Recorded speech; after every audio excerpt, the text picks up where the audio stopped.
Hi there! Today we're going to be doing a repot, another one of those, and this one is for my Paphiopedilum, which is in quite bad shape actually. I'm not happy with it at all. It's not looking as healthy as I would like to. If I can get a little closer here, you'd notice that there's some kind of white powdery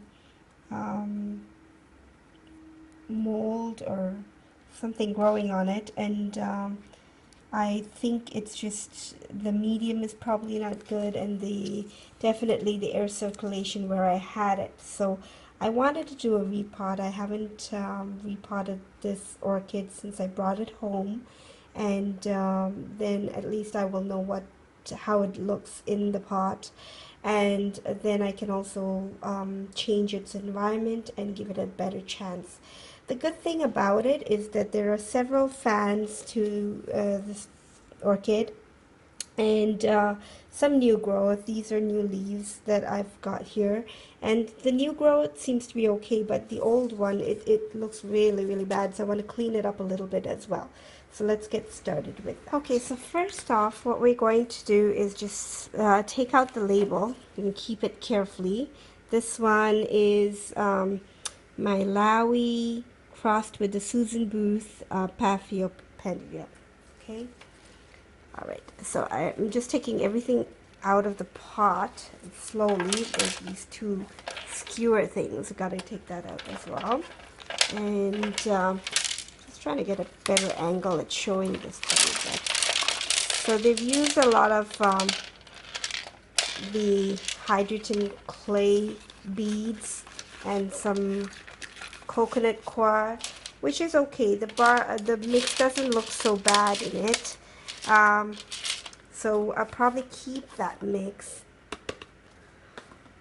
And then if you look at the roots, you can see that some of the medium is sticking to the roots, and this is typical of this orchid. The roots tend to have tiny hairs on them that make it a little sticky, but there are some dead roots in there, so let me get to the bottom of that.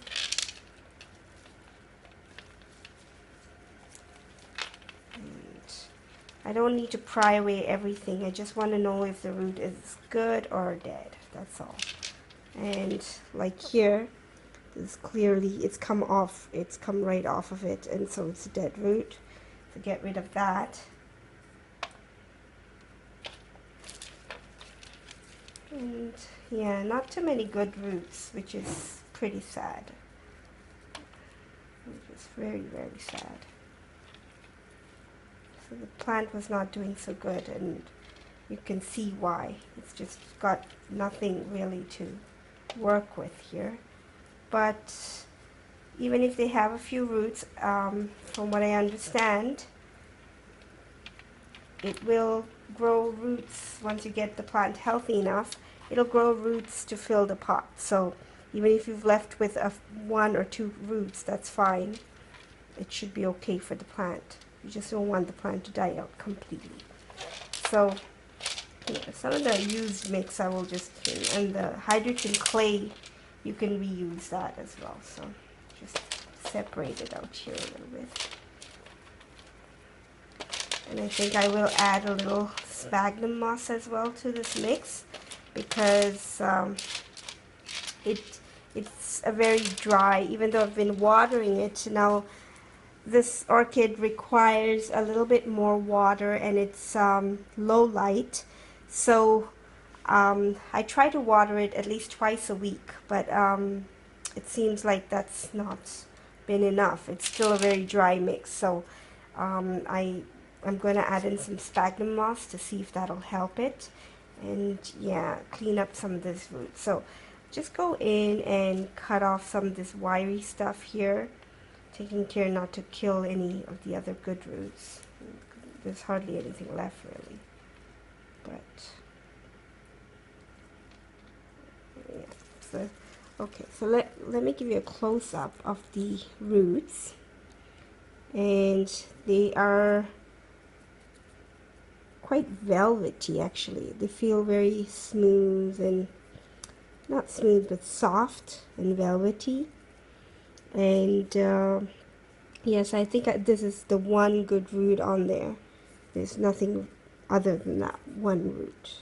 Okay, so I'm just going to clean it up a little bit and then get some more sphagnum moss and clean up this mess a little bit and be back. Just wanted to add that when you are cutting off any of the roots, please do use a sterilized pair of scissors. I've rubbed mine down with alcohol wipes, and this is very important that you do that so that you're not transferring any germs onto the plant or from the plant onto anything else with the scissors. So before and after, please do sterilize the scissors. So using my scissors, I'm just going to cut off all the wiry bits like so, and then clean up the plant as much as possible. I will be cutting off, let me do that right now, this leaf right here. Okay, so just going to go in there and snip it right off. Okay, that I'll take right off the tree. So I took it right off from the center right there, and that's where the white moldy stuff is. So and then there's another leaf right here, and this little leaf as well. I'm going to take them both off.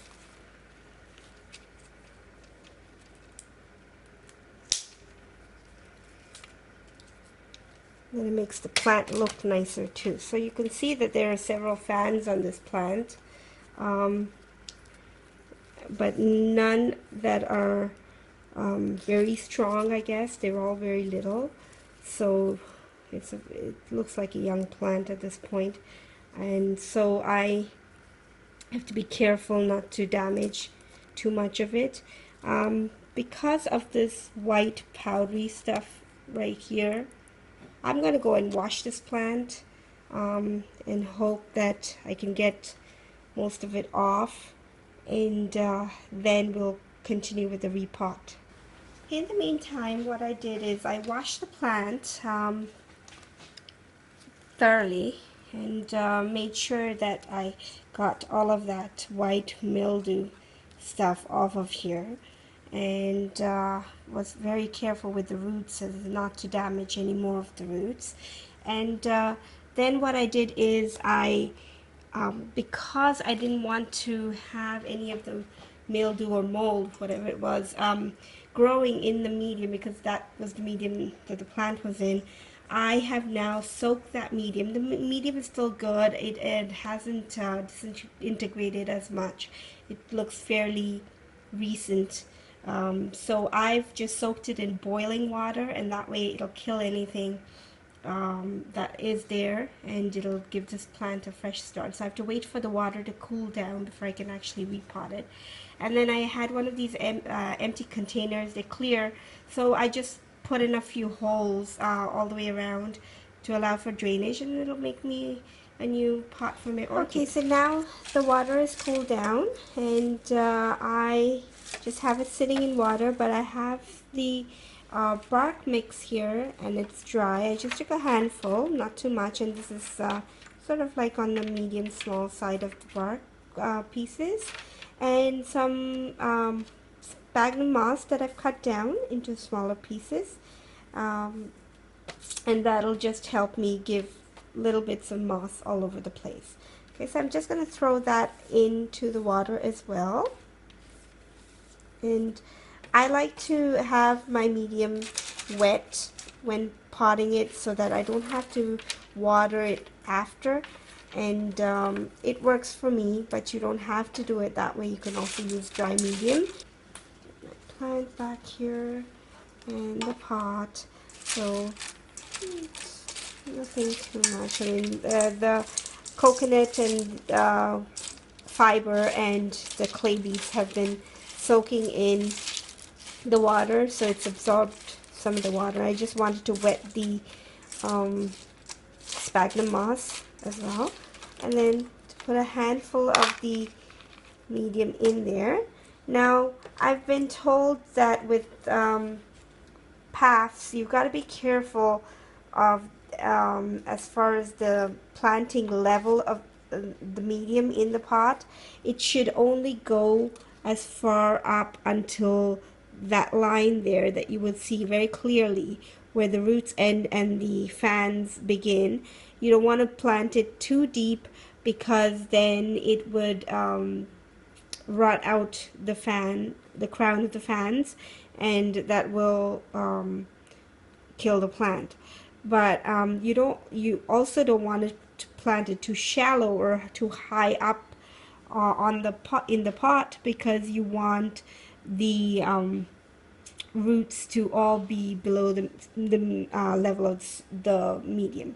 So it would go up until just right about there where you see that mark on the path. I hope you can see that clearly. There we go. Okay, so that's what I'm going to do. I'm going to just lay it gently into the pot and not squish the leaves around, the roots around, sorry. Try to open it up as much as possible, hold the plant in place, and then just drop all of the medium around the plant. And some of these leaves are really long and it makes it awkward. Move it there, maybe that's better angle. There we go. And so let me just try my best here with what I'm doing. I'm sorry you can't see that angle, but let me just plant it and then I'll just show you what I'm doing or what I've done.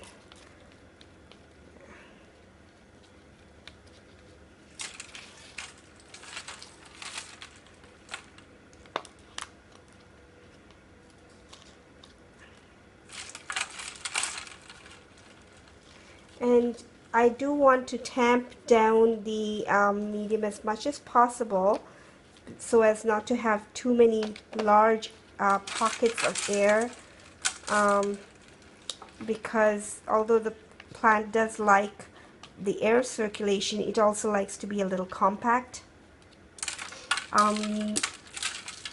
In Southeast Asia, where they are found to grow in the bottom of the rainforest, they are terrestrial, so they like that feeling of soil without soil itself, so that they can feel closer to the ground, I guess. A little more like home for them.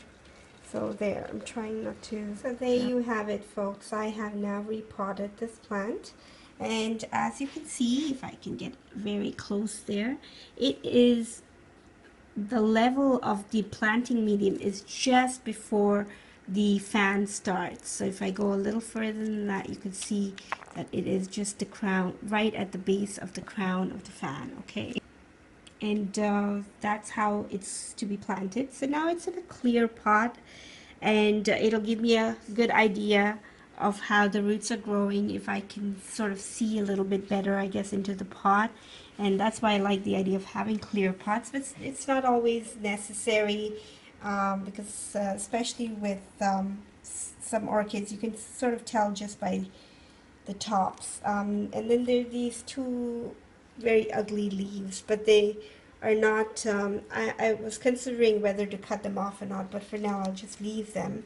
And this powdery stuff here, it's not powdery at all. It's just, that's how the leaf is. So I'm not going to do anything with that either. I have that one leaf and I have another floppy leaf. So I put the skewers back in, and I think I'll prop up these leaves on there just to keep it from falling all over the place. And I will be setting this plant onto a humidity tray, and that will help with the humidity, and it likes low light, so just like the Phalaenopsis, it will be inside where it gets some light but not direct sunlight. So that is my potted up Paph. I thank you for watching this video. If you enjoyed it, please do give me a thumbs up, and don't forget to subscribe to stay updated with all the videos as I make them. So until next time, bye bye.